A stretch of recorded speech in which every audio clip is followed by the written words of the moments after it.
ఈ రోజు 26 జిల్లాల్లో యాక్షన్ ప్లాన్ తయారు చేసాం. విజన్ డాక్యుమెంట్ తయారైంది.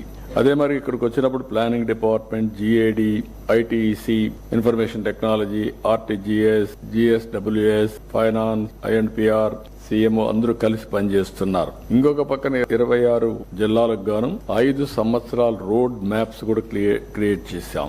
మండల మున్సిపాలిటీ స్థాయిలో కూడా యాక్షన్ ప్లాన్, జిల్లాలో యాక్షన్ ప్లాన్ కూడా తయారు చేస్తున్నారు. ఫైనల్ గా ఇక్కడుండే ఎమ్మెల్యేలు మీరు కూర్చొని మీకు ఒక టీం ఇచ్చాం కాబట్టి మీ టీం అంతా కూర్చొని ఏదంటే వెట్టింగ్ చేసి వ్యాలిడేట్ చేస్తే అవి ప్రాధాన్యత క్రమంలో మీరు ఆల్వేస్ ఒకటి గుర్తుపెట్టుకోవాలి. నేనేదో ఇక్కడ స్వర్ణాంధ్రప్రదేశ్ ఒక యూనిట్ మనం పెట్టినప్పుడు మీరు పనుల కోసమే ఆ యూనిట్ కాదు. ఈ విషయం మీరు గుర్తుపెట్టుకోవాలి. మనం ఒక స్పష్టమైనటువంటి క్లియర్ కట్ ఇండికేటర్స్ పెట్టుకున్నాం. అది సాధించాలంటే హోలిస్టిక్ అప్రోచ్ చాలా ముఖ్యం. అదే సమయంలో ప్రజా సమస్యలను కూడా పరిష్కారం చేసుకోవాల్సిన బాధ్యత మీ పైన అందరిపైన ఉంది.